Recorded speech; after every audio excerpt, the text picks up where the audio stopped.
나 오주임님 좋아하는 것 같아요. 자아를 넣어 담는 드라마 리뷰, 에고 리뷰입니다. 지난 6화, 우리의 태풍 사장은 그야말로 태풍 같은 시련의 한복판에 있었습니다. 해상 운송이 막히고 사채업자 류희규와는 자신의 두 눈을 담보로 1억 베팅까지 감행했죠. 근데 사채업자인 희규의 등장에 비중이 있는 걸로 보아 예전에 어떤 인연이 있었지 않을까 싶은데요. 설마 태풍 아버지 강진영과도 과거에 안면이 있었다는 복선? 그리고 선장에게 소금 샤워를 제대로 맞은 우리의 태풍과 미선. 하지만 우리의 태풍이가 누구입니까? 제가 느끼는 사업가의 자질 중 하나는 임기응변. 즉 변화하는 상황에 어떻게 대처를 잘하느냐인데 이걸 태풍이가 기가 막히게 하고 있다는 겁니다. 그는 실말의 가능성만 있다면 기적을 만들어내는 사람이니까요. 그리고 오미선 역시 6화에서 눈에 띄게 성장합니다. 이제는 태풍 상사의 당찬 주임으로 완전히 자리 잡았어요. 예전에 수줍고 소심하던 경리가 아니라 직접 해외 바이어들에게 전화도 걸고 영어 서류도 밤새 공부하면서 태풍을 도와줍니다. 태풍과 티격태격 말다툼도 가끔 하지만 함께 성장하는 한 쌍의 콤비 느낌이 물씬 납니다. 드디어 7화 예고편은 시청자들이 그토록 고대하던 사이다가 팡팡 터질 것을 예고하고 있습니다. 오늘 7화에서 펼쳐질 강태풍의 통쾌한 역전극, 그리고 오미선 주임과의 급진전된 로맨스 신호탄까지 지금부터 깊이 있게 파헤쳐 보겠습니다.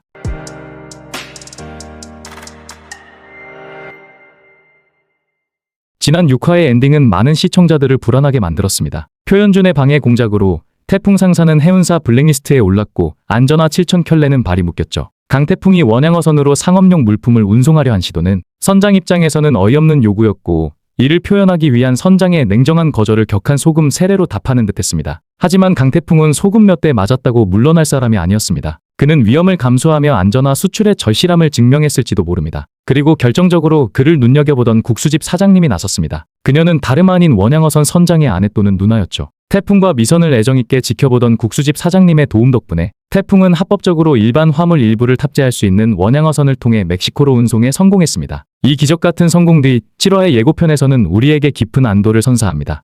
왜 이렇게 걱정을 시켜요, 진짜. 왜 이렇게 걱정을 시키냐? 눈물을 흘리는 오미선 주임과 그녀를 따뜻하게 안아주는 강태풍 사장. 창밖을 보며 밤새 시계만 들여다봤을 미선에게 무사히 돌아와 불가능을 가능으로 만든 태풍의 귀환은 단순한 기쁨이 아닌 안도감 그 자체였을 겁니다. 이 포옹은 두 사람 사이에 쌓여온 신뢰와 동료애가 이제 다른 감정으로 번지기 시작했다는 신호이기도 합니다. 태풍 상사의 기적은 여기서 멈추지 않습니다. IMF 시절 피눈물 나는 돈을 가지고 사채업자 류희규를 찾아간 강태풍. 그는 안전화 완판으로 벌어들인 돈을 현금 1억으로 바꿔 희규의 책상 위에 보란듯이 와르르 쏟아냅니다. 미수가 넘쳐 부도났다는 소문이 돌던 강 사장의 아들이 보란듯이 1억을 갚아버리는 이 장면은 시청자들의 막혔던 속을 뻥 뚫어주는 최고의 사이다입니다. 하지만 이 순간 류희규의 눈빛은 복잡했습니다. 그가 처음부터 노린 건 돈이 아니라 태풍의 두 눈, 즉 그의 열정이었죠. 반짝반짝거리는 그 눈이 탐난다 했던 희규. 그는 태풍의 눈빛에서 자신이 잃어버린 과거, 그리고 과거 정찰함 밑에서 일 배울 때 봤던 태풍의 아버지 강진영의 열정적인 모습을 보았을 겁니다. 이비청사는 단순한 거래의 끝이 아니라 강태풍이라는 인물을 향한 류희규의 묘한 집착이 더욱 깊어지는 복선이 될 수 있습니다. 동시에 태풍의 성공은 라이벌 표현준에게 치명적인 독이 되어 돌아옵니다. 안전화를 통째로 양보하며 태풍이 무너질 것을 확신했던 표현준, 그리고 회사를 블랙리스트에 올리거나 브로커를 매수하는 등 공금까지 손대며 방해했던 그의 모든 계략이 수포로 돌아간 거죠. 회사에 끼친 손해가 얼마인지 알아? 표박호의 차가운 눈빛과 분노의 표출은 아들이 이제 강태풍의 상대가 될 수 없다는 무시와 실망을 담고 있습니다. 이로써 아버지 표박호는 아들 세대의 장난이 아니라 진짜 위협으로 태풍을 인식하고 드디어 표박호와 강태풍, 아버지 세대와 아들 세대의 진짜 싸움이 시작됩니다. 이걸 보며 마치 이태원 클라스도 생각나긴 했는데 이제 본격적인 대결 구도가 형성되어 재미를 더해가고 있습니다. 태풍은 멈추지 않습니다. 안전화 완판의 성공 이후 태풍 상사의 다음 아이템은 헬멧입니다. 국내 시장만으론 한계가 보이자 태풍은 동남아 시장 개척이라는 새로운 돌파구를 찾았죠. 신문 기사에서 방콕의 야구 드림팀과 오토바이 천국인 태국의 현실을 보고 헬멧 수출을 결심합니다. 하지만 수출은 내수와 다릅니다. 이때 강태풍은 다시 한번 진정한 리더십을 발휘합니다. 바로 회사를 떠났던 고마진 과장을 찾아간 것입니다. 팔아보고 싶어서요.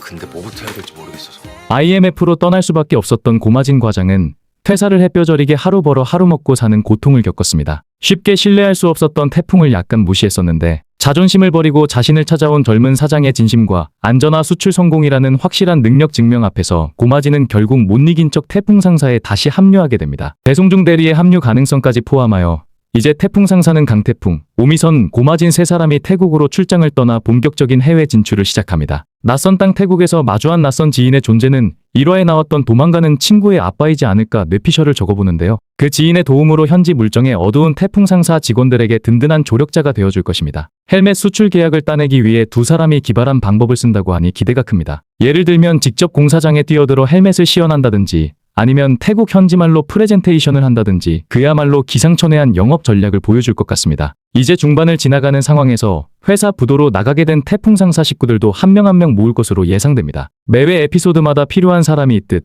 6화에서는 배송중, 7화에서는 고마진, 9화나 10화에서는 차선택 등 그리고 완전체가 되어 예전의 시너지가 살아날 것 같습니다. 그 완전체의 이름은 태풍 벤저스라고 부르겠습니다. 태풍 벤저스가 모일 그날까지 제 예상에는 7화 말미에 더 큰 클리프행어가 하나 걸릴 것 같습니다. 예를 들어 태풍 상사가 드디어 첫 수출 선적에 성공하고 환호하는데 마지막 장면에 희귀 금속 밀수 혐의? 이런 오해가 생긴다거나 태풍이 귀국하니 회사에 또 다른 통지서가 날아와 있다거나 하는 식으로요. 드라마가 중반으로 치다르니 긴장감을 놓지 않으려고 할 테니까요. 물론 이것은 어디까지나 예측이지만 지금까지 전개를 보면 충분히 가능해 보입니다. 예컨대 서류 문제로 통관에 문제가 생긴다거나 아니면 현지 브로커의 배신이라든지 하는 식으로요. 심지어 예고편 한 장면엔 태풍이 어딘가 갇히는 듯한 모습도 스쳐 지나갔는데 혹시 표현준 같은 인물이 몰래 따라와 방해를 놓을지도 모릅니다. 1화부터 악연인 표현준이 아직 제대로 혼나지 않았거든요. 갑자기 블랙리스트 사건의 배우도 표현준으로 암시된 만큼 태국에서도 태풍을 함정에 빠뜨리려 할 수 있습니다. 사업적인 위기 역시 이어질 텐데